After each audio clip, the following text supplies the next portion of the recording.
wabarakatuh. Waalaikumsalam warahmatullahi wabarakatuh. Alhamdulillahirabbil alamin. Wassalatu wassalamu ala asyrafil anbiya'i wal mursalin nabiyyina Muhammadin wa ala alihi wa ashabihi wa man sara ala nahjihi ila yaumiddin. Asyhadu an la ilaha illallah wahdahu la syarikalah wa asyhadu anna Muhammadan abduhu wa rasuluh.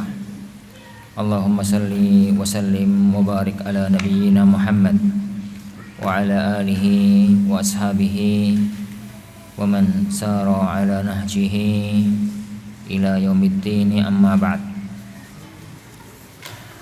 Ya ikhwatiddin azani Allah wa iyyakum. Alhamdulillah, kita lanjutkan kajian kita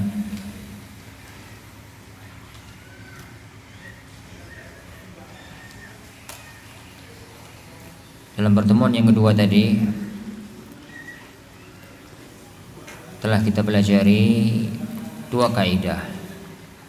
Kaidah yang pertama, agama kita dibangun di atas mura'at al-masalih, memperhatikan kemaslahatan makhluk, kemaslahatan hamba, dunia dan akhirat. Yang kedua, agama kita itu dibangun di atas jalbul masalih al-ghalibah wa dara' ma ghalabat mafsadatuh. Jadi kalau sampai terjadi benturan antara dua kemaslahatan atau lebih, maka dan tidak bisa untuk digabungkan, maka lakukan maslahat yang terbaik meskipun harus meninggalkan maslahat yang kurang darinya. Apabila benturan antara dua mafsadah, maka kerjakan mafsadah, maka tinggalkan mafsadah yang terberat meskipun harus menerjang mafsadah yang lebih ringan. Jika benturan antara maslahat dan mafsadah, maka pertimbangkan titik maslahat dan titik mafsadah, mana yang lebih besar antara keduanya. Kalau memang yang lebih besar adalah maslahatnya, kerjakan maslahat tersebut meskipun harus menerjang sedikit mafsadah. Dan jika yang terjadi adalah kebalikannya, mafsadah itu jauh lebih besar, maka tinggalkan mafsadah tersebut meskipun harus meninggalkan kemaslahatan. Ini jika diprediksi maslahat atau mafsadah yang lebih besar. Namun jika tidak, secara umum kaidah para ulama kita adalah dar'ul mafasid muqaddam ala jalbi al-masalih, meninggalkan mafsadah lebih dikedepankan dibandingkan mendatangkan kemaslahatan. Baik. Kita lanjutkan. Ada beberapa kaidah yang oleh beliau enggak urut sebenarnya. Ana urutkan. Kaidah yang keenam yang ada di situ, dan itu dijadikan kaidah yang ketiga karena urut-urutan berkaitan dengan maslahat dan mafsadah. Kaunul asya masaliha au mafasid laisa tabi'an li ahwa'in nufus. Keberadaan sesuatu itu dianggap maslahat atau mafsadah itu laisa tabi'an, bukan sekedar ikut li ahwa'in nufus, pada hawa nafsu. Maslahat mafsadah itu patokannya syariat, bukan semangat, bukan perasaan, bukan hawa nafsu. Yang jadi pertimbangan adalah syariat. Oleh karena itu, Anda katakan dari awal tadi bahwa mempertimbangkan maslahat mafsadah itu bukan hawa nafsu, tapi yang kita lihat adalah nas-nas Al-Quran dan As-Sunnah dengan istinbat yang sahih. Maka dengan itu kita mampu melihat maslahat dan mafsadah. Kita lihat terapan Rasulullah SAW tatkala mempertimbangkan maslahat dan mafsadah. Kita lihat terapan Rasul para sahabat tatkala mempertimbangkan maslahat dan mafsadah, dan kita lihat terapan para ulama. Kita lihat terapan yakni para ulama. Contoh kecil. Tatkala Rasulullah SAW, tatkala beliau sallallahu alaihi wa ala alihi wasallam selesai Fathu Makkah, dan beliau menghancurkan semua berhala-berhala yang ada di situ. Maka beliau ngomong kepada ibunda Aisyah radhiyallahu anha, "Yani laula anna qaumaki haditha ahdin bil kufr la haddamtul Ka'bah wa abniha ala qawaid Ibrahim wa ja'al laha babain." Seandainya bukan karena kaummu barusan keluar dari kekufuran dan masuk Islam, saya akan hancurkan Ka'bah dan saya akan bangun di atas pondasi Nabi Ibrahim, dan saya akan jadikan Ka'bah memiliki 2 pintu. Hadis ini jelas ada titik maslahat, yaitu mengembalikan Ka'bah sesuai dengan pondasi zaman Nabi Ibrahim, dan itu maslahat besar berkaitan dengan maslahat umat, yaitu salat, yaitu Ka'bah al-Musyarrafah. Tapi diprediksi kuat ada satu mafsadah yang besar di situ. Apa itu? Keberadaan umat masih barusan keluar dari kufur dan barusan masuk Islam, dikhawatirkan mereka tidak mampu memahami masalah itu dengan baik. Dikhawatirkan bahwasanya mereka akan kembali murtad karena merasa Rasulullah SAW itu tidak menghormati Ka'bah. Padahal Ka'bah adalah sesuatu yang sangat agung di jiwa seluruh bangsa Arab pada waktu itu, muslim maupun kafir. Dikhawatirkan ini terjadi, dianggap Rasulullah SAW itu adigang, adigung, adiguno. Jadi Rasulullah SAW itu khawatir dianggap sebagai orang yang sok berkuasa. Begitu berkuasa tidak mau, jadi tidak mau untuk mengakui Ka'bah yang sudah ada selama ini. Kekhawatiran yang ada itu menjadikan beliau SAW meninggalkan, tidak membongkar Ka'bah. Kenapa? Hal-hal itu lebih dikedepankan oleh Rasulullah SAW. Jadi tidak ada perasaan bahwasanya beliau itu tetap dihormati oleh umat dan tidak dianggap sok kuasa, tidak dianggap ini, tidak dianggap itu lebih dikedepankan. Toh kalau orang sholat menghadap Ka'bah yang ada juga sah. Juga sah. Hal-hal semacam itu dicermati, sehingga tatkala kita melihat Rasulullah SAW melakukan ini, para sahabat melakukan itu, kayak yang Anda katakan dari hadisnya Abdullah bin Abbas tadi, kemudian Umar melakukan ini dan yang lainnya, dapat kita tangkap roh mana sebenarnya maslahat, mana sebenarnya mafsadah, mana sebenarnya maslahat, mana sebenarnya mafsadah. Roh itu akan muncul kalau kita sering interaksi dengan nas-nas syar'i dan interaksi dengan penerapan para ulama. Jadi tidak mengikuti perasaan, tidak mengikuti hawa nafsu. Kenapa? Karena perasaan dari zaman dahulu selalu salah. Mengikuti perasaan zaman dahulu selalu kurang tepat. Beliau sallallahu alaihi wasallam jadi melihat kondisi semacam itu. Taib. Kita lanjut. Maqasidus syara' kulliyah tashmalul jami'. Maqasidus syariat ini ditujukan sebagai satu syariat yang kulliyah, yang umum, mencakup semuanya. Tashmal al-jami', mencakup semuanya. Rabbuna jalla wa ala berfirman, "Wa ma arsalnaka illa kafatan lin-nasi basyiran wa nadhira." Dan tidaklah aku mengutusmu kecuali untuk semua manusia, basyiran sebagai pemberi kabar gembira, wa nadhira dan sebagai memberi peringatan. Beliau sallallahu alaihi wasallam juga bersabda, "Fudziltul 'alal anbiya bisit." Saya diberi kelebihan atas semua para nabi dengan 6 perkara. Salah satunya bu'itsu ilan nasi kaffah. Semua manusia, semua nabi, saya diutus untuk semua manusia, sedangkan para nabi diutus untuk kaum mereka masing-masing. Beliau sallallahu alaihi wasallam bersabda, "Bu'itsu ilal ahmar wal aswad." Saya diutus kepada bangsa merah dan bangsa hitam. Maksudnya untuk semua manusia. Jadi untuk semua manusia. Dan syariat beliau itu berlaku untuk semua tempat. Kata beliau sallallahu alaihi wasallam, "Zuya lil ard." Pernah bumi itu dilipatkan di hadapanku, kata beliau sallallahu alaihi wasallam. "Fara'aitu masyariqaha wa magharibaha." Saya pernah melihat, saya sudah lihat ujung timur bumi dan ujung barat bumi. Wa inna dini, dan sungguhnya agamaku akan mencapai semua yang diperlihatkan kepadaku. Dalil ini dan semua dalil-dalil yang lain menunjukkan bahwasanya Islam itu berlaku semuanya, kafah. Kafah dalam arti berlaku untuk semua waktu. Kafah dalam arti berlaku untuk semua negara dan semua tempat. Kafah berarti untuk semua jenis. Kafah berarti untuk semua kondisi. Kafah berarti untuk semua keadaan.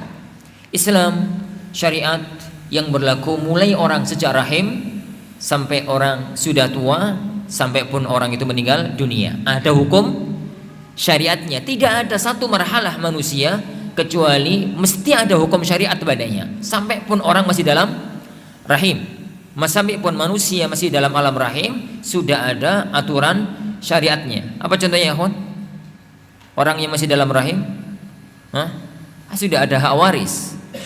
Meskipun bayi masih dalam alam rahim, ini sudah ada hak waris, sudah ada hak nyawa, tidak boleh dibunuh. Kalau dibunuh maka ada diyah.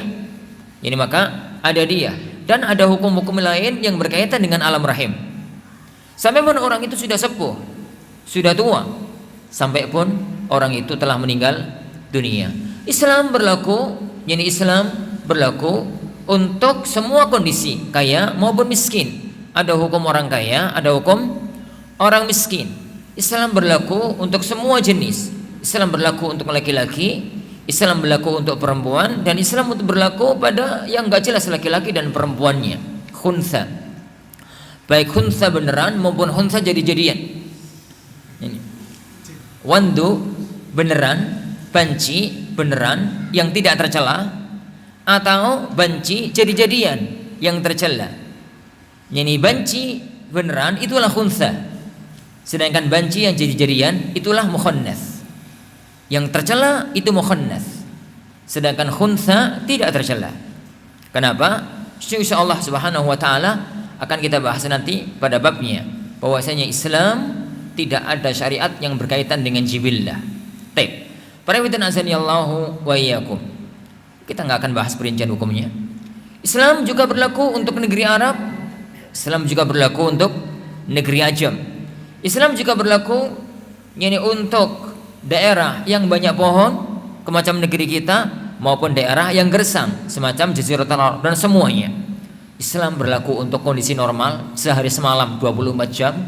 Islam juga berlaku untuk negeri yang tidak normal, kayak negeri Antartika, negeri kutub, yang mana dalam 24 jam tidak mesti ada matahari terbit, tidak mesti ada matahari tenggelam. Semuanya adalah ada hukum Islam padanya, karena Islam itu kafah, Islam itu syamil lil jami, mencakup semuanya. Jadi tidak ada pembahasan dalam masalah ini, tidak ada keterkaitannya dengan hukum agama. Kalau ada orang yang mengatakan dalam masalah ini tidak ada keterkaitannya dengan hukum agama, maka berarti dia tidak memahami konsep dasar agama kita, bahwasanya agama kita itu mencakup semuanya. Anda tahu, nggak tahu, itu urusan lain. Tapi jangan pernah mengatakan masalah ini tidak kesentuh hukum agama. Masalah ini tidak kesentuh hukum agama. Wallahu a'lam. Baik. Berikutnya beliau mengatakan, beliau mengatakan, tinggal ya kawan masalahnya tadi, tinggal masalahnya itu adalah telaah dan bagaimana pembahasannya. Yang jelas konsep maqasid Islam mencakup semuanya. Bagaimana penerapannya itu masalah lain. Contoh, tatkala orang tinggal di kutub, tatkala orang tinggal di kutub, di Antartika, maka bagaimana sholatnya, bagaimana puasanya, bagaimana ini, bagaimana itu, jadi yang lain. Semacam penerbangan yang ada pada zaman sekarang, penerbangan yang ada pada zaman sekarang. Jadi kadang-kadang orang itu berangkat dan orang itu datang di jam yang sama, di waktu yang sama, tapi penerbangannya memakan waktu 12 jam. Itu sangat terjadi.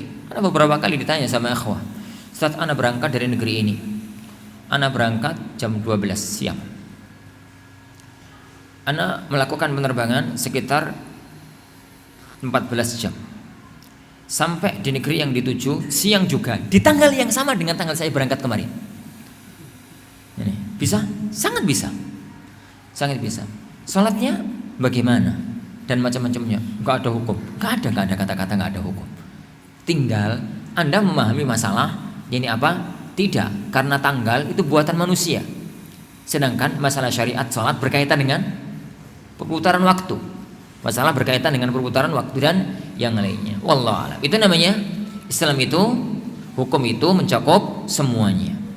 Boleh mengatakan mana tadi? Maqasidus syariah baqiyah.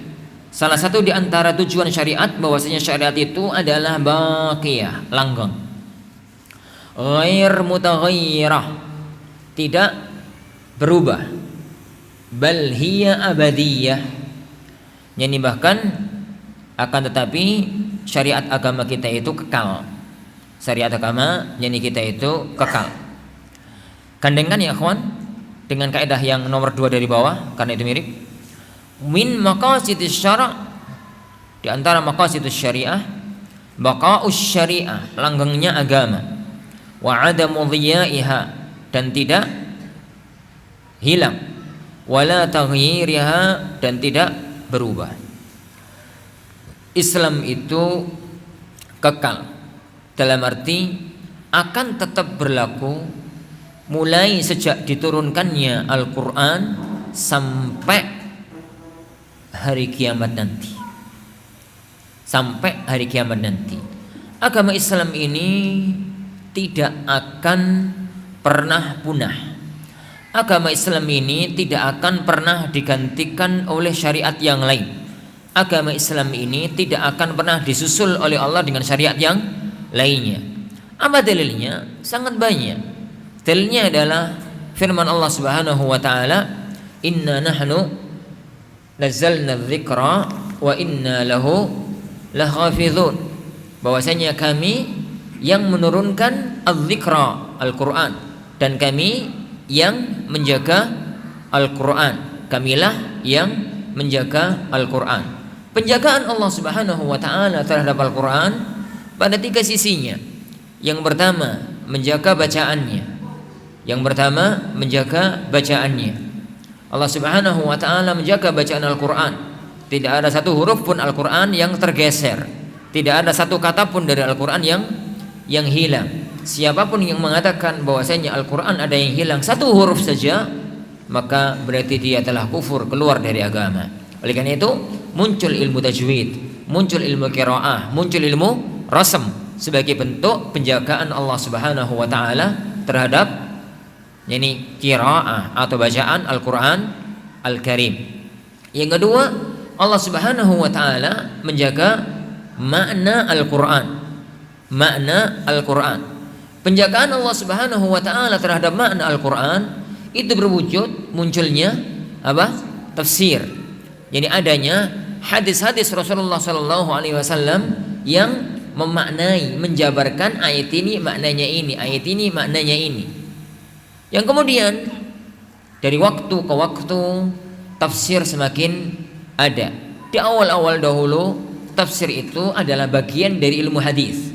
Di awal-awalnya tafsir itu bagian dari ilmu hadis. Di mana di kitab-kitab hadis, Kitabul Jami' maupun Kitabus Sunan mesti ada bab at-tafsir, bab at-tafsir atau kitab at-tafsir. Kemudian menyendiri menjadi kitab-kitab khusus yang bersanad, semacam tafsir Ibnu Abi Hatim, dan yang paling kondang adalah tafsir Ibnu Jarir At-Tabari yang ditakdirkan oleh Allah Subhanahu wa taala untuk menjadi kitab yang diterima di tengah kaum muslimin. Kemudian dari waktu ke waktu ada yang membaiki dari dulu, jadi banyak sisinya. Dari sisi tafsirnya, dirayahnya, riwayahnya, dari sisi ini, dari sisi itu, sampai kepada tafsir-tafsir yang ada pada zaman ini sekarang ini. Itu penjagaan Allah Subhanahu wa taala terhadap makna Al-Qur'an Al-Karim. Sehingga sampai pun 14 abad berlalu seakan-akan kita langsung bisa melihat yakni makna itu langsung dari Rasulullah sallallahu alaihi wasallam. Yang ketiga, penjagaan Allah terhadap ulama-ulama Al-Qur'an. Jadi terhadap para yakni ulama-ulama Al-Qur'an. Allah Subhanahu wa taala menjaganya sampai sekarang ini, yakni dijadikan oleh Allah. Di sana ada para ulama yang siap untuk membela kehormatan dan menjelaskan kepada umat tentang Al-Qur'an Al-Karim.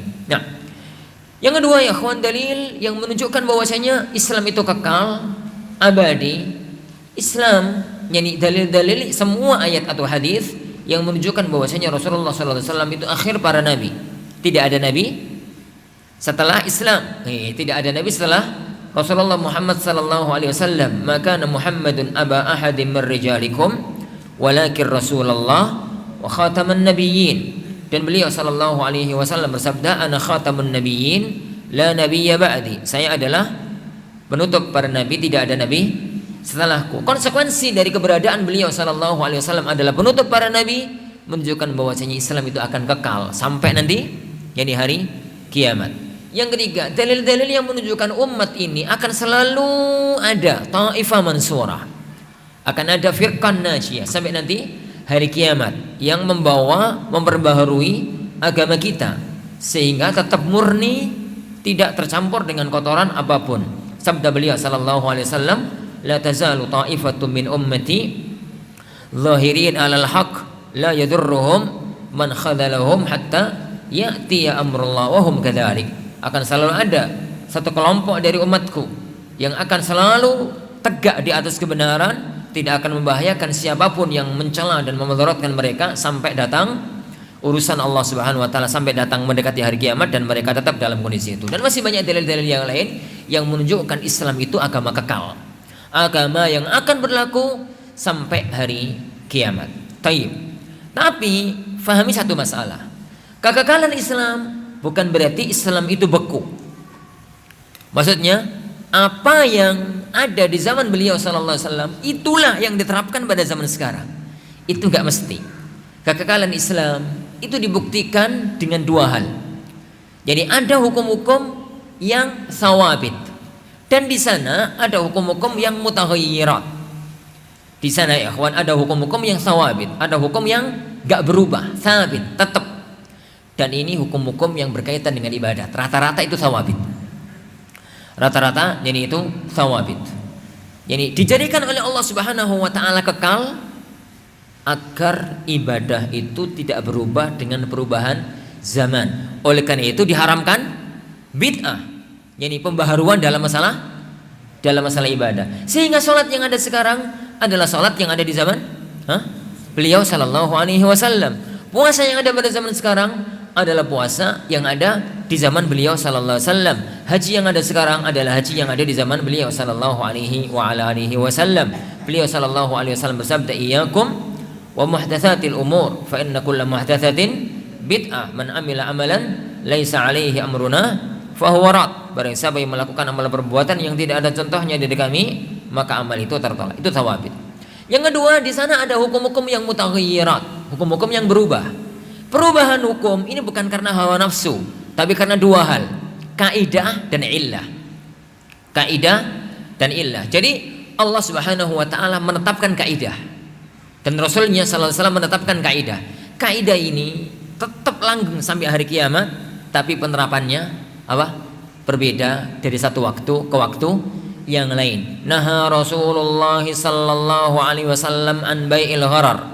Rasulullah sallallahu alaihi wasallam melarang jual beli gharar, jual beli yang ada ketidakjelasan. Itu kaidah, tapi penerapannya bisa berbeda antara satu waktu dengan waktu yang lain, tapi kaidahnya langgeng sampai nanti hari kiamat. Jual beli gharar itu terlarang.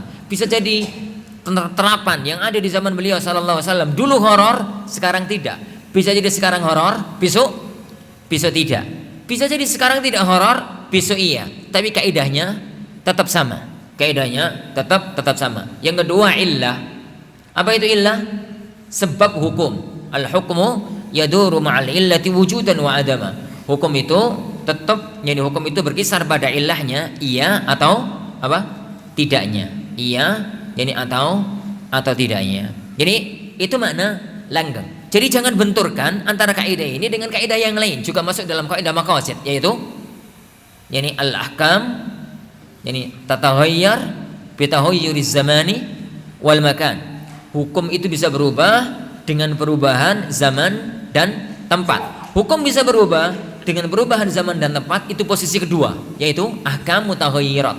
Apabila hukum itu dibangun di atas apa? Kaidah. Dan apabila hukum itu dibangun di atas ahkam atau di atas illah, sebab tertentu, maka yang jadi patokan adalah kaidah dan apa?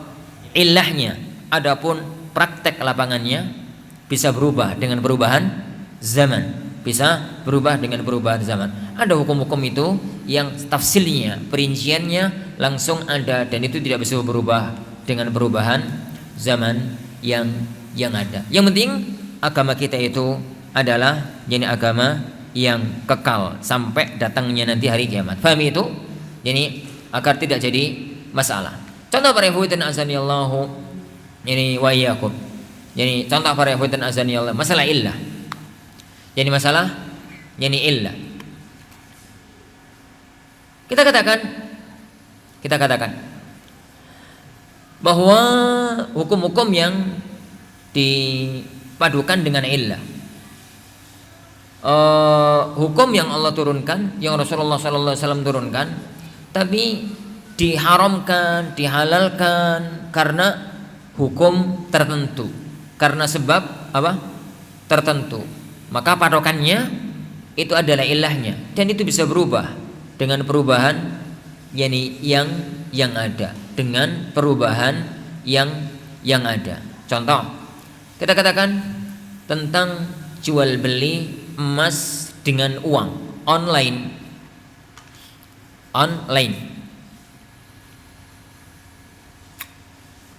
Kaidah jual beli emas dengan uang itu kan harus biad dan biad, kontan.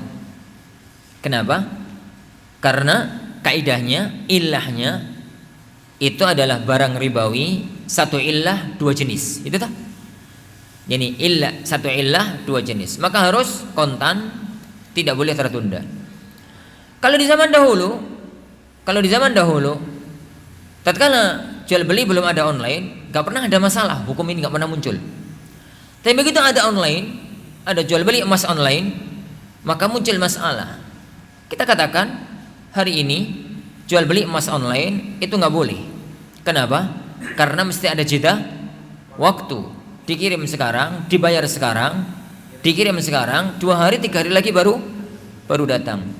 Tapi bisa jadi suatu ketika jual beli online emas ini jadi halal jika ditemukan alat langsung ya dan biad. Dibayar detik ini, detik itu juga diterima. Alatnya piye? Bu. Kita nggak bisa membayangkan apa yang akan terjadi nanti suatu ketika nanti. Sebagaimana zaman sekarang tidak pernah dibayangkan oleh generasi 200-300 tahun sebelum kita. Kita nggak bisa membayangkan apa yang akan terjadi 200-300 tahun setelah kita. Tapi yang kekal itu kaidahnya. Yang kekal itu kaidahnya. Apa? Illah. Sebuah hukum. Illah jadi sebuah hukum. Baik. Beliau melanjutkan.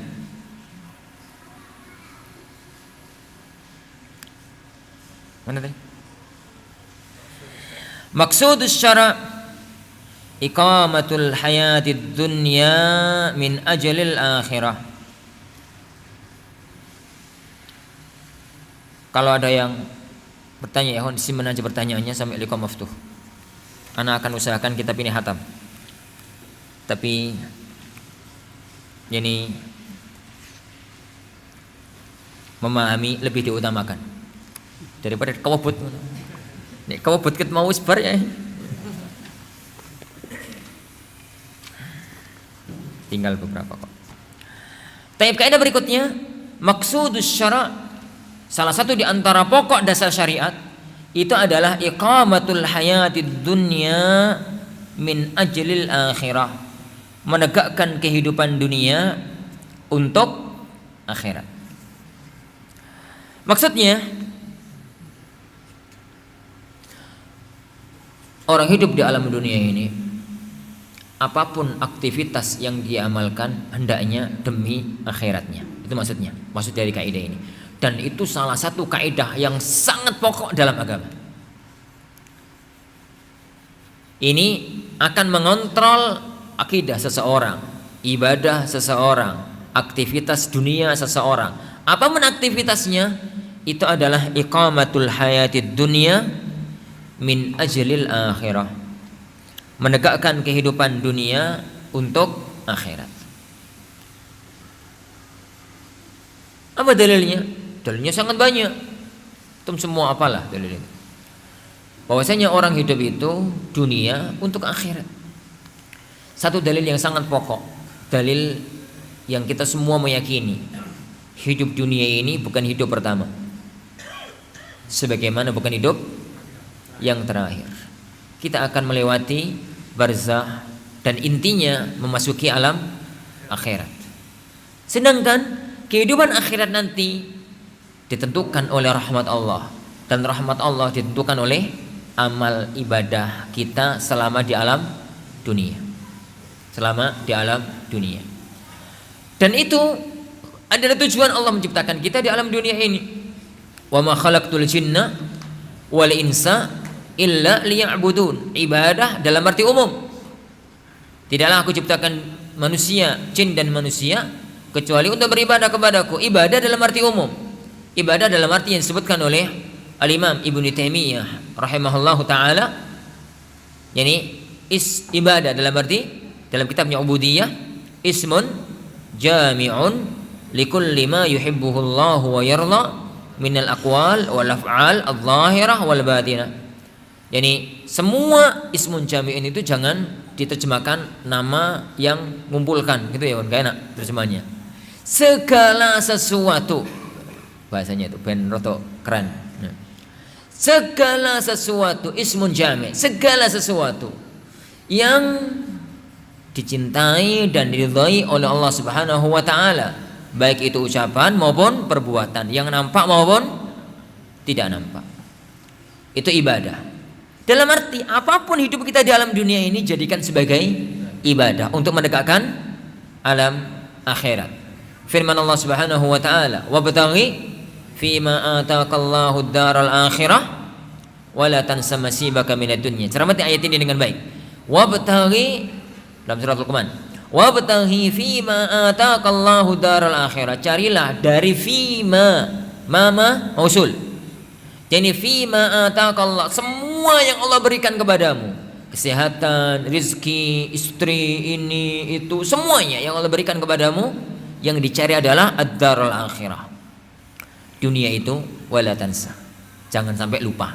Tapi yang dicari adalah kehidupan akhirat. Wala tansa nasibaka min ad-dunya. Dan masih banyak dalil-dalil yang lain bahwasanya hidup dunia ini untuk menegakkan kehidupan alam akhirat, untuk menegakkan kehidupan alam akhirat. Tayyib.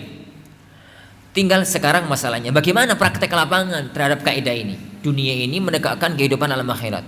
Apakah kayak yang dilakukan oleh para pendeta Nasrani yang tidak peduli dunia, kata mereka? Ataukah yang dilakukan adalah kayak pendeta orang-orang Hindu Buddha yang lepas dari dunia, biarawati dan yang lainnya, kata mereka? Atau tidak? Atau bagaimana caranya? Ayat tadi jawabannya, wala tansa nasibaka minad dunya. Dan ada banyak kehidupan dunia ini yang tidak bisa dihilangkan. Yani memberi nafkah kepada diri sendiri, memberi nafkah kepada keluarga, merawat anak dan istri. Bahkan Rasulullah SAW mengatakan, kafabil mar'i ithman an yudhayyi' man yakut. Orang itu cukup dianggap berdosa apabila menelantarkan apa? Orang yang menjadi tanggung jawab dia. Maka menegakkan kaidah ini pada dua sisi. Sisi yang pertama yang memang itu dilakukan demi akhirat. Jadi yang memang itu dilakukan demi akhirat. Apa itu? Ibadah mahdhah. Salat, puasa, yani dan macam-macamnya. Untuk yang pertama ini maka murni akhirat. Ini murni akhirat. Dalam arti jangan diniatkan untuk apa? Dunia. Jangan diniatkan yani untuk dunia. Karena kalau amal akhirat murni kemudian diniatkan untuk dunia, itu yang dibahasakan oleh para ulama masuk dalam kesyirikan yang mereka bahasakan dengan iradatud dunya bi amalil akhirah. Menginginkan dunia untuk amal apa? Akhirat. Yang kedua, jika itu aktivitas harian, Ya tidur, bangun tidur, sarapan, kerja, istirahat, apalah aktivitas dunia yang memang orang itu melakukan di alam dunia. Bagaimana orang itu dengan pekerjaan dunianya itu menegakkan kaidah ini, li ajlil akhirah.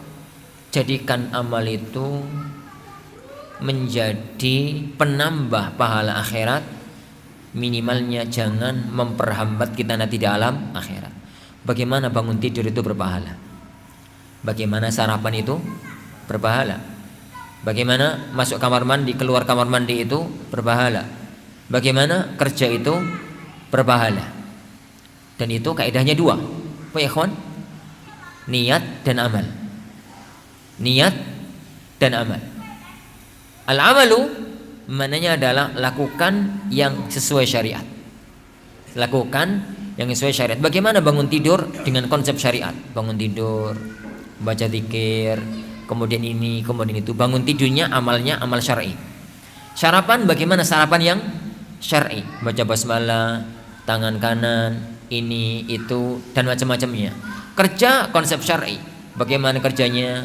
Ini, itu, dan yang lainnya. Yang kedua, semua amal dunia itu diniatkan untuk mendapatkan keridhaan Allah Subhanahu wa taala. Innamal a'malu binniyat wa innamal likulli imri'in ma nawa. Sungguhnya amal tergantung kepada niatnya, dan sungguhnya apapun manusia tergantung kepada apa yang dia niatkan. Bergantung pada apa yang dia niatkan. Dan ini kaidah besar yang harus dipahami. Seorang muslim hidup di alam dunia ini adalah iqamatud dunya li ajlil akhirah. Rugi orang itu yang di dunia beramal untuk dunia, tapi dunia dia amalkan untuk akhiratnya.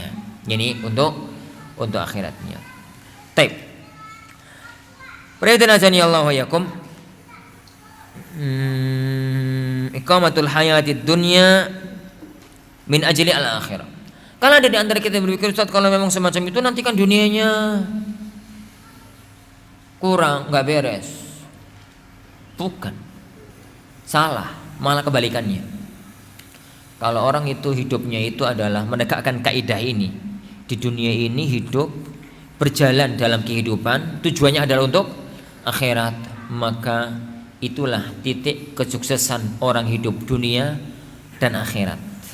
Janjinya Allah Subhanahu wa taala, man amila salihan min dzakarin aw untha wa huwa mu'min falanuhyiyannahu hayatan thayyibah wa lanajziyannahum ajrahum bi ahsani ma kanu ya'malun. Barang siapa yang beramal saleh dan mukmin, laki-laki maupun perempuan, dunianya dijanjikan oleh Allah hayatan thayyibah, dan akhiratnya Allah beri balasan lebih baik daripada amal perbuatan mereka. Janjinya Rasulullah sallallahu alaihi wa ala alihi wasallam, man kanatil akhiratu hamma, yani ja'ala hinahu fi qalbihi wa jama'a lahu syamlah wa atatuhu dunya wa hiya rahimah. Wa man kanatid dunya hamma, yani ja'ala faqrahu baina 'ainayhi wa farraqa 'alaihi syamlah wa lam ya'tihi minad dunya illa ma qaddara lah. Barang siapa yang acuan hidupnya itu adalah akhirat, maka Allah akan menjadikan hatinya terasa kaya. Terasa kaya meskipun gak sugih. Yang pokoknya kan penting kan rasa ta ya kan. Rasa ini sugih. Terasa cukup hidupnya itu. Wa jama'a lahu syamla. Asyamlu itu segala sesuatu yang mengitarinya.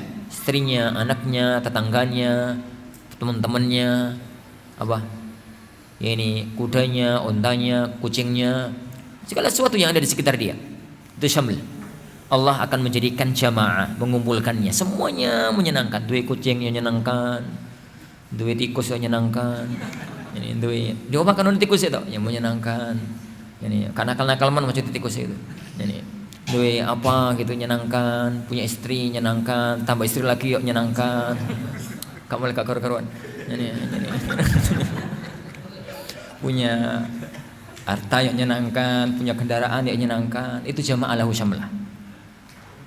Wa atatud dunya wa hiya rahimah, dan dunia pasti akan datang. Pasti akan datang tanpa bisa ditolak. Kebalikannya, wa man kanatid dunya hammah, barang siapa yang acuan hidupnya itu untuk dunia, bangun tidur mikir dunia, aktivitas mikir dunia, mau tidur mikir dunia, tidur itu mimpi dunia. Itu man kanatid dunya hammah. ja'ala faqrahu baina 'ainihi. Dia akan selalu merasa fakir. Apa maksudnya? Merasa kurang dan itu inti kefakiran. Wa farraqa 'alaihi syamlah. Semua yang di sekitarnya akan menjadikan dia tafriq, kacau balau. Enggak pas.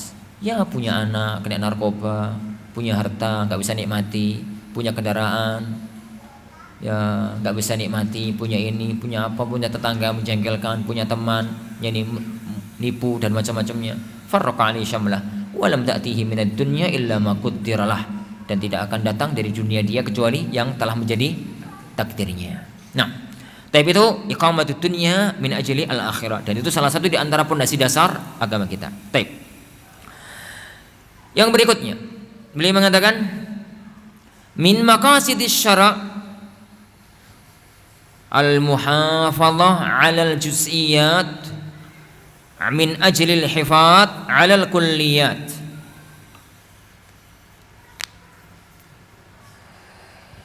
Min maqasidis syara', di antara maqasidus syariah itu menjaga rincian-rincian hukum agama demi menjaga pokok-pokok dasar agama.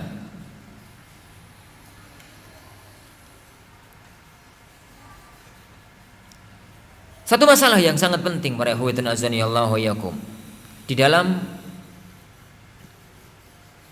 kalau kita cermati syariat agama kita, kalau kita cermati syariat agama kita, maka di sana akan kita temukan hukum kulliyah. Hukum kulliyah. Dan di sana ada hukum juz'iyah. Hukum kulliyah itu pokok-pokok dasar umum. Contoh yang Anda sebutkan di awal tadi. Tatkala Allah Subhanahu wa taala memerintahkan kita untuk berbuat adil dan larangan berbuat zalim. Perintah berbuat adil itu hukum umum. Wala yajrimannakum syana'anu qaumin ala alla ta'dilu i'dilu wa aqrabu littaqwa. Jangan sampai kebencianmu pada sebuah kaum menjadikan kamu itu tidak bisa berbuat adil. Berbuat adillah, karena itu lebih dekat dengan ketakwaan. Rasulullah sallallahu alaihi wasallam meriwayatkan dalam hadis qudsi, Rabbuna jalla wa ala berfirman, ya ibadi inni haramtu dzulma ala nafsi faja'altuhu bainakum muharraman fala tadzalamu. Wa ibarhambaku, saya haramkan kezaliman pada diriku dan saya haramkan kezaliman atas diri kalian. Jangan sampai kalian itu saling menzalimi. Jangan sampai kalian itu saling menzalimi. Baik, itu namanya apa ya kawan? Hukum kulliyah. Islam mewajibkan adil, mengharamkan zalim. Itu hukum kulliyah. Nah, tatkala hukum kulliyah ini sudah ditetapkan, penetapan hukum kulliyah itu bisa macam-macam. Kayak di awal tadi saya katakan, pada waktu penetapan hukum syariat kulliyah itu bisa macam-macam caranya. Bisa ada dalil umum, bisa pakai dalil khusus. Maka dipastikan hukum kulliyah ini akan didukung oleh berbagai macam hukum-hukum juz'iyah. Dan Islam menekankan untuk memperhatikan hukum juz'iyah agar yang kulliyah ini terjaga. Untuk yang kulliyah itu jadi mindsetnya hidup, jadi rohnya kehidupan, jadi budaya kehidupan.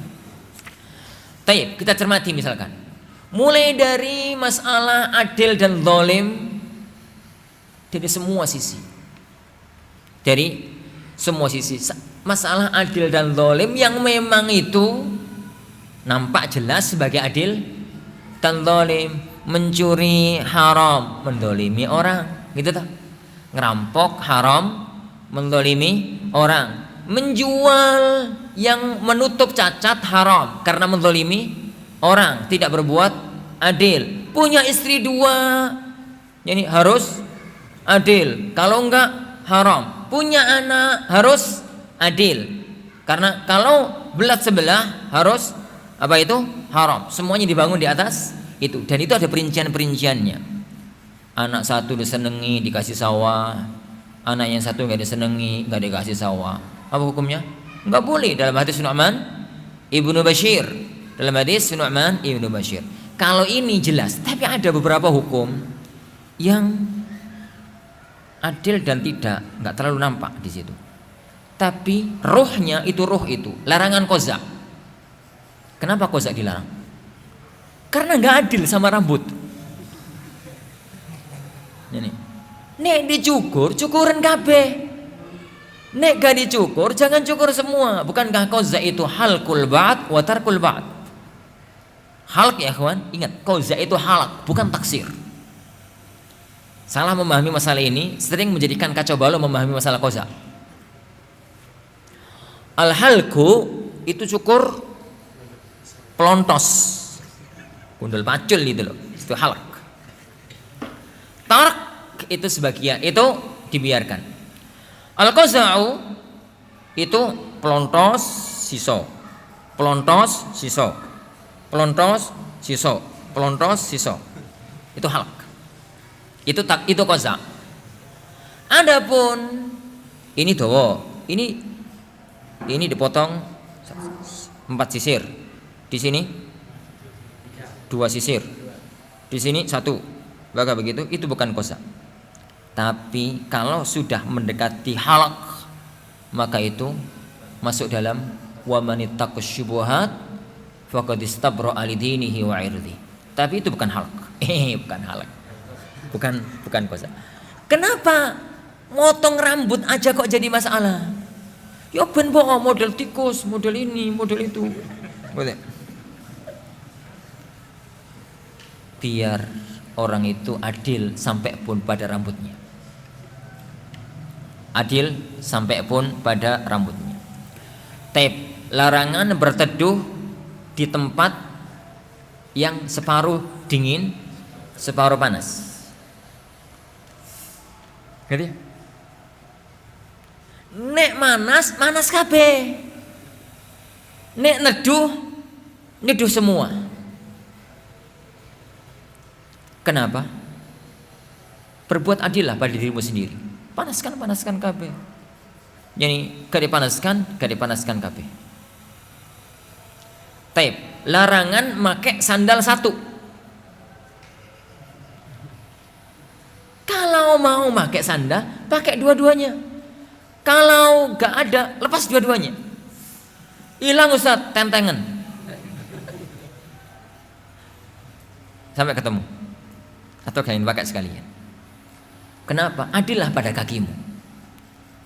Dipakaikan 1, pakaikan dua-duanya. Kan pakaikan dua-duanya. Masuk gitu taklilnya. Itu bukan taklil, itu hikam dan maqasid. Kenapa? Kalau orang itu memahami syariat yang kayak begitu tadi, qaza, sandal, berteduh dan macam-macam, sampai pada titik-titik yang kecil itu namanya al-hifat alal juz'iyat. Itu demi apa ya kawan? Demi menumbuhkan mindset dan budaya adil.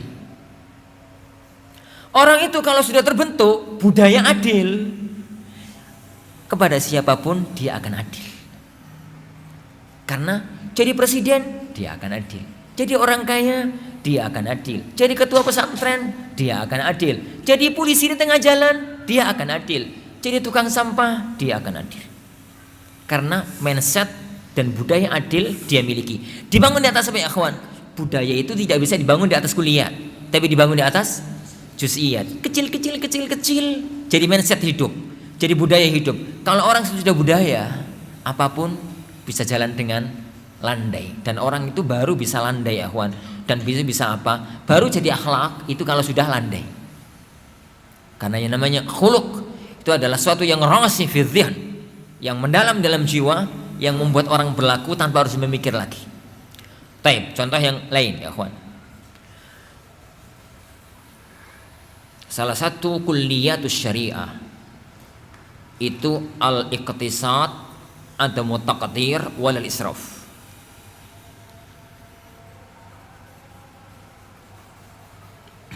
Apa itu iqtisad? Sedang-sedengai. Dalam masalah dunia itu sedanglah dalam bersikap. Jangan taktir, pelit itu. Jangan pula israf. Jangan ghulu, apa? Jangan tafrid. Dalam apapun agama kita selalu mementahkan al-qasdul qasd. Yang apa? Tengah, sedeng-sedengai. Tapi ikhwan,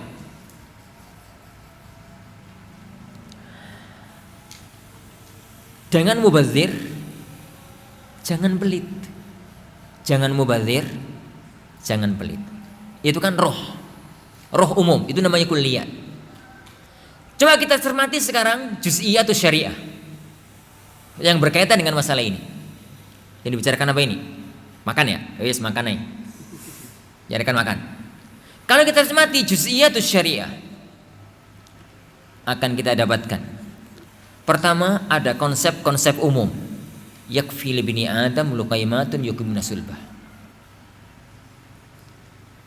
Anak Adam itu cukuplah makan sesuap dua suap untuk menegakkan punggungnya. Tapi ini terpaksa harus makan banyak. Ini harus makan banyak. Kenapa terpaksa dibuang ya? Ini harus makan banyak. Maka thuluthun li ta'ami wa thuluthun ini li syarabi wa thuluthun li nafasi. Untuk menegakkan ini tulus dan sulus tadi, konsep syariat perintah makan itu caranya adalah larangan. Apa itu? Perutnya los dan disunahkannya perut tertekan. Makanya makan itu duduk dan dilarang sambil ittika. Apa ittika? Layan. Kenapa? Layan makan 3 piring, 4 piring, 5 piring habis. 5 piring habis. Agar orang itu kos di dalam makanan, jangan serakah, jangan tamak, makan dari yang pinggir kamu. Jangan sana, jangan sini, jangan sana. Kalau ada yang jatuh, ambil. Makan, habiskan sampai setitik itu habiskan. Penjupuk jaga kakek, jangan sampai buang. Konsep yang kecil-kecil itu ya kawan. Jadi makan itu ambil secukupnya. Dari mana ada perintah secukupnya ini? Jangan sampai buang. Jangankan buang. Oh nyisau kongkon ngene kok. Dilatih. Yang sisa-sisa dikini dulu dilatih. Apalagi buang. Lagi buang. Lah, itu untuk membentuk satu budaya hidup. Namanya iktisad. Al-qasd. Oh, pelit. Makan sesuap dua suap mati oleh 5 dino. Jangan pula masak itu kebanyakan sehingga tabdzir, membuang-buang. Tapi di tengah-tengah. Jika mindset ini terbuang, jika budaya ini sudah muncul ke permukaan, maka jadi apapun dia akan pada posisi itu.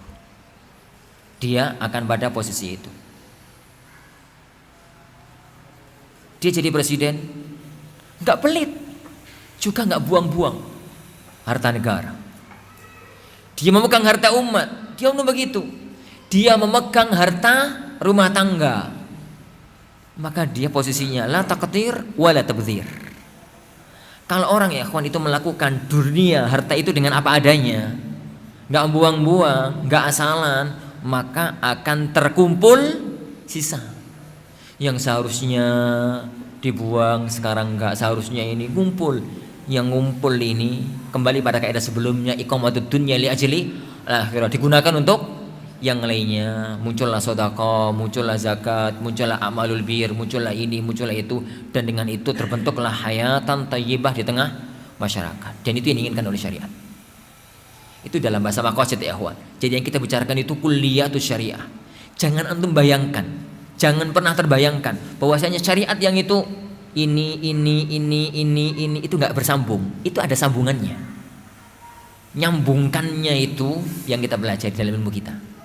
Jangan antum bayangkan bahwasanya antara larangan koza, larangan jadi pakai sandal satu, larangan berteduh, itu tidak satu kesatuan. Itu tafasil untuk satu kesatuan utuh. Namanya al-adl dalam hidup. Namanya adl dalam hidup. Jangan pernah antum bayangkan bahwasanya syariat untuk jilati, syariat untuk ini, makan sambil duduk, makan sambil ini, makan dan itu dan macam-macamnya, itu bukan satu kesatuan, itu satu kesatuan utuh, namanya iktisad. Taib, ini kalau kita sambungkan dengan kitabul wudhu, apa kata beliau sallallahu alaihi wasallam? Wudhu itu satu mud, itu ya, satu mud itu berapa ya, Hon? Ada sebagian ikhwan yang keterlaluan memahami hadis ini. Masya Allah. Apa itu mud ya, ikhwan? Al-muddu, sebagaimana anak ulang-ulang, sering anak katakan ini.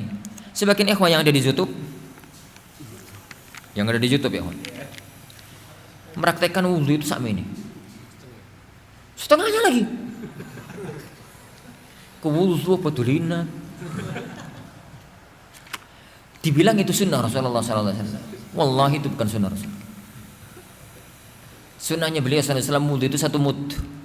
Wal muddu satu mud itu seperempat sa'. Satu sa' itu yang kita gunakan bayar zakatul fitr. Yang kita gunakan zakat bayatul fitr itu 2,5 sampai 3 kilo. Itu toh. Anggaplah 3 liter atau 2,5 liter wis. 2,5 liter bagi 4 600 sampai 700. 600 sampai 700 mili. Ya ini 3 kali. Ini 3 kali, enggak separuh nih. Ini ya segitulah. Botol itu 600. Ini. Itu satu mud. Itu satu mud. Wudu itu segitu. Tatkala beliau sallallahu alaihi wasallam ditanya, "Ya Rasulullah, bagaimana kalau di pinggir sungai? Walaupun ta'ala nahdin jarin." Meskipun kamu itu di pinggir sungai. Kenapa? Kenapa ya, akhwan? Orang itu kalau di sungai wudu biur ping 10, itu kenapa kok dilarang? Kok tetap harus 3 kali maksimal dengan wudu yang normal? Kenapa? Itu namanya untuk membentuk budaya, mindset hidup, namanya cost. Meskipun Anda sedang kaya raya, yani buang uang 2 juta sehari itu normal, jangan. Biasa aja dalam hidup itu. Kalau misalkan bisa lo mau makan ngono ya, pesen 5 juta. Makan ke warung, pesen 5 juta. Padahal ya belum tentu makanannya enak. Pesen 5 juta. Gaya-gayaan toh. Pesen 5 juta. Pokoknya dia dimakan seperempat, yang lainnya buang. Kalau itu dilakukan, kenapa terlarang? Padahal duitnya banyak, miliaran. Bukan Ustaz apa? Sudah kok banyak, Ustaz, ratusan juta wisan. Sarang ngarang gaya kok ini. Kenapa? Kalau itu jadi budaya, tabdzir akan jelek. Tapi kalau budaya cost itu dipegang, maka akan itu. Meskipun dalam kondisi yang sangat banyak air sekalipun, tetap itu. Untuk membentuk budaya hidup itu cost. Kalau lebih bisa digunakan untuk yang lainnya. Taib bisa digunakan ini untuk yang lainnya. Begitu juga ya ikhwan dalam semua masalah al-qasd. Kalau bentuk rasa itu ada dalam hidup, maka apapun kita itu nyantai dalam menghadapi kehidupan. Itu namanya apa tadi ya ikhwan? Kaidah al-hifat alal kulliyat alal juz'iyat lil hifadhi ala al kulliyat. Lil hifat alal kulliyat. Dari sisi itu kita mampu memahami dengan sangat apik berbagai hadis yang kelihatannya nggak nyambung. Dengan ini kita mampu memahami dengan sangat baik beberapa hadis yang kayaknya nggak nyambung. Semacam hadis buka puasa. Beliau sallallahu alaihi wasallam mengatakan, "La tazalu ummati bi khair ma'ajjalul fitra." Umatku itu akan senantiasa dalam kebaikan selagi mereka menyegerakan berbuka. Gak salah ya? Apa hubungannya antara kejayaan umat dengan menyegerakan berbuka? Coba jawab. Dan kaidah ini jawabannya. Kalau mereka dalam beribadah itu meniru orang-orang Yahudi seperti mengakhirkan, apalagi dalam perkara yang selain ibadah lebih menyayangkan. Taib, jayid. karena ibadah itu sudah tingkatan tinggi. Taib, jayid lahir. Insyaallah. Mumtaz. Hah? Jadi ya walidan azani Allah wa iyyakum. Sabda Rasulullah sallallahu alaihi wasallam, "La tazalu ummati bi khair ma'ajjalul fitra." Yani umatku itu akan senantiasa dalam kebaikan selagi mereka menyegerakan berbuka puasa. Salah satu di antara adabnya Rasulullah SAW berbuka itu karena menyegerakan berbuka puasa. Ini sunnah remeh dalam tanda kutip. Ingat ucapan saya dalam tanda kutip ya, jangan katakan remeh. Tapi kalau orang itu perhatian dengan sunnah-sunnah yang kecil-kecil itu, semuanya itu ala as-sunnah, maka dia pun akan perhatian dengan sunnah yang besar. Dan kalau orang itu perhatian dengan sunnah yang besar, maka itulah turunnya pertolongan Allah Subhanahu wa taala. Tansurullaha yang surkum.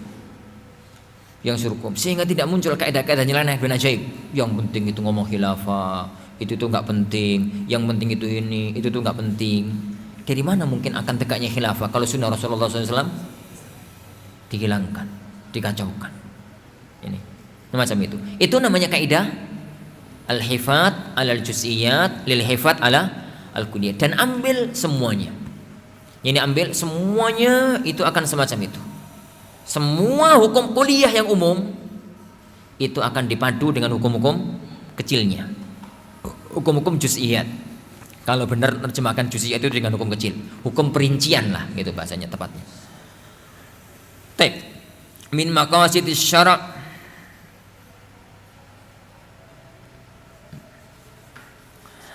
al-khitab bil lughatil arabiyyah. Di antara maqasidus syara' itu khitab itu bahasa Allah kepada umat, kepada hambanya, bahasa Al-Qur'an.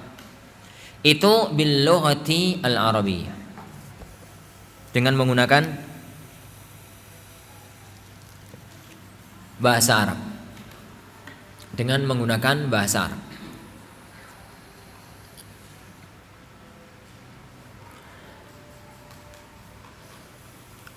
Perhatian azani Allah wa iyyakum. Saat diutusnya Rasulullah sallallahu alaihi wa alihi wasallam, itu bahasa Arab bukan satu-satunya bahasa yang sudah matang. Di sana ada bahasa-bahasanya lain yang juga matang tatkala itu. Sudah ada beberapa bahasa yang hilang, tapi ada beberapa bahasa yang matang tatkala itu. Ada bahasa Romawi, ada bahasa Persia. Itu bahasa yang ada di sekitar Jaziratul Arab. Bahkan tatkala itu bahasa Romawi sangat menguasai, karena dia negeri adidaya. Tapi pilihan Allah Subhanahu wa taala jatuh untuk menggunakan bahasa Arab sebagai bahasa syariat. Itu bukan hanya murni karena Muhammad sallallahu alaihi wasallam lahir di kalangan bangsa Arab, tapi karena memang bahasa Arab layak dipilih untuk menjadi bahasa syariat. Ditinjau dari banyak sisi. Sisi yang pertama karena memang Rasulnya bahasa Arab. Rasulnya bahasa Arab. Rasulnya orang Arab. Dan ini yang paling sering dimunculkan ke permukaan. Kenapa Al-Quran bahasa Arab? Ya karena Rasulullah orang Arab. Kenapa As-Sunnah bahasa Arab? Ya karena ini apa? Rasul itu orang Arab. Sehingga pernyataan ini dimunculkan dengan bahasa yang lebih kebablasan. Seandainya Rasulullah itu orang Indonesia, Al-Quran bahasa Indonesia. La kallah, tidak wallah. Bahasa Arab itu dipilih oleh Allah untuk menjadi bahasa syariat. Dari situlah maka Rasulullah SAW, Rasul akhir zaman dipilih dari bangsa Arab. Itu faktor sejarah nabinya. Yang kedua ya kawan, bahasa Arab itu bahasa yang terbukti langgeng sejak sebelum Al-Quran turun. Sejak sebelum Al-Quran turun. Di saat bahasa-bahasa yang lain sudah ada bergeser terus hilang. Semua bahasa kan begitu. Embrio naik ke permukaan, kemudian hilang. Di negeri kita dulu pernah ada bahasa Sangsekerta. Bahasa itu sekarang hilang. Kemudian muncullah setelahnya sebagai anak atau cucu dari Sangsekerta bahasa Jawa kuno. Ini pun sekarang wong Jawa wae gak paham. Anak kemarin di Tulungagung buat satu kajian dengan judul Sangkan Paraning Dumadi. Orang-orang itu pada bingung, apa tuh Ustaz? Oh Jawa katanya Jawa nih. Ini.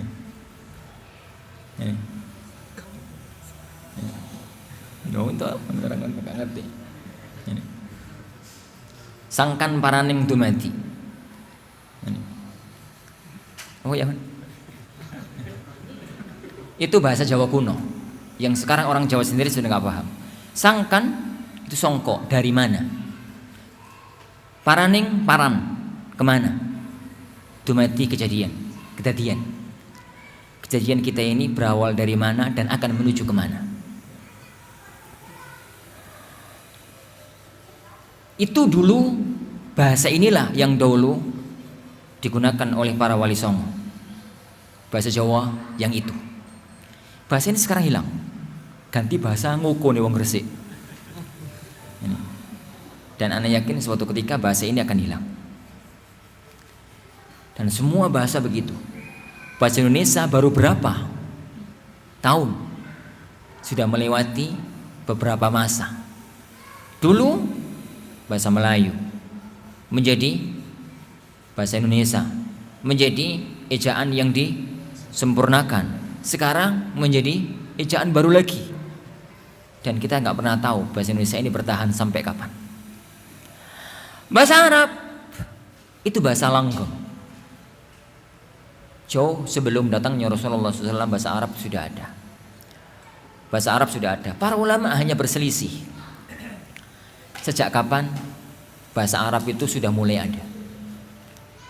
Sebagian ahli ilmi mengatakan dari zaman Nabi Ibrahim. Sebagian ilmu mengatakan sebelum Ibrahim. Yang paling dahsyat sebagian ilmu mengatakan sejak zaman Adam.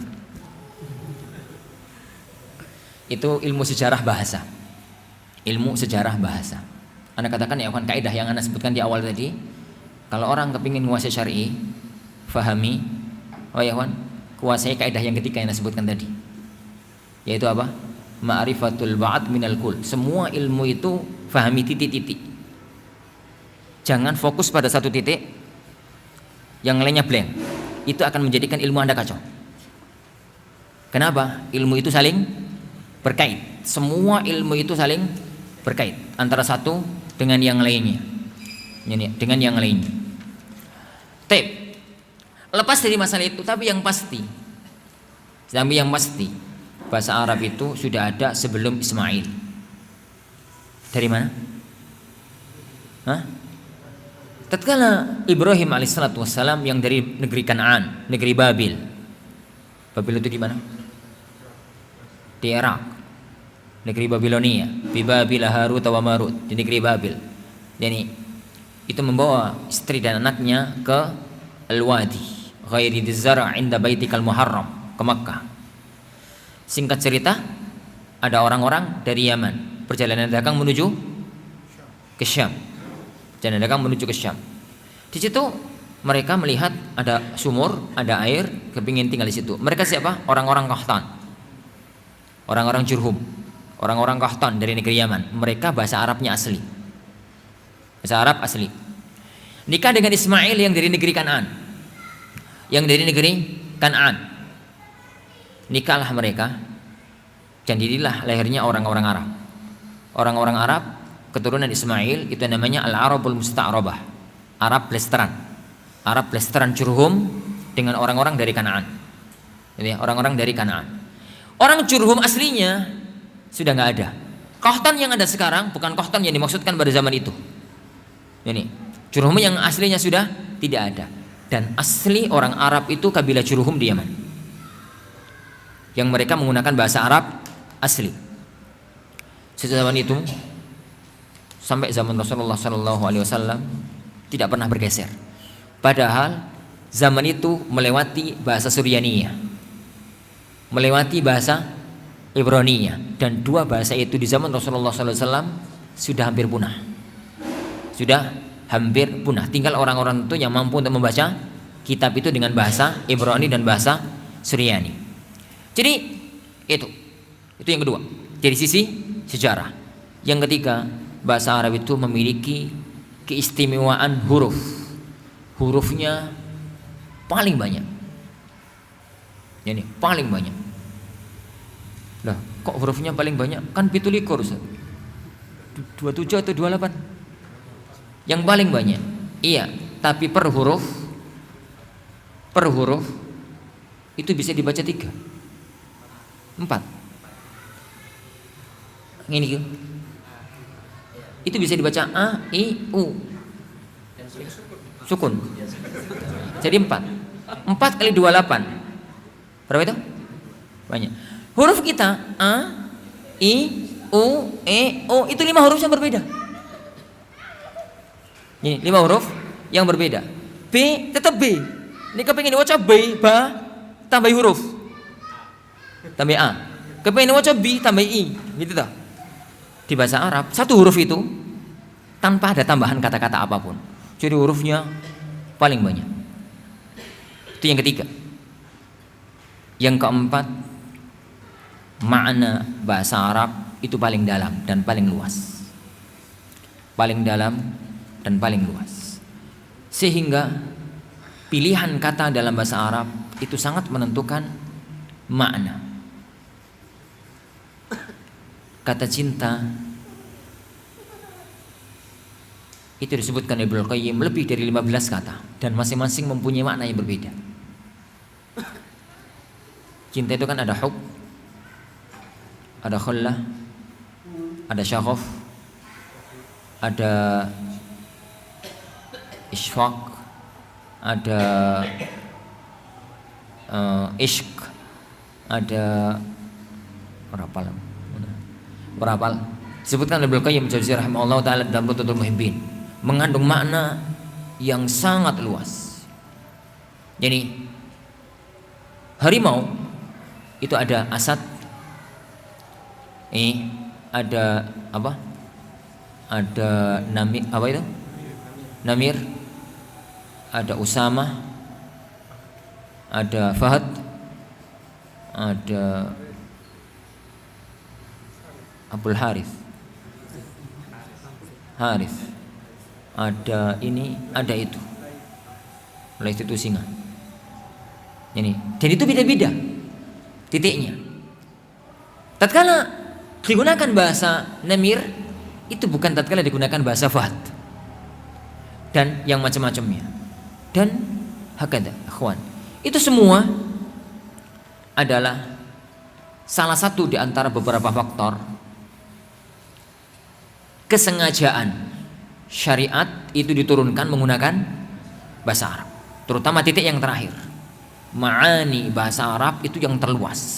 Ma'ani bahasa Arab itu yang terluas, sehingga tidak mungkin bisa untuk disaingi dengan bahasa yang lainnya. Oleh karena itu beliau mengatakan di sini, kita lanjutkan nanti pada salat. Yani al-khitab, bahasa syariat, bahasanya Allah kepada umat, bahasanya Rasulullah kepada umat itu bil lughah al-arabiyyah, menggunakan bahasa Arab. Wallahu a'lam. Insyaallah subhanahu wa ta'ala ini kita lanjutkan nanti ba'da salatul asr. Bi idzni rabbina tabaraka wa ta'ala. Sallallahu wasallam wa baraka ala nabi Muhammad. Assalamualaikum warahmatullahi wabarakatuh.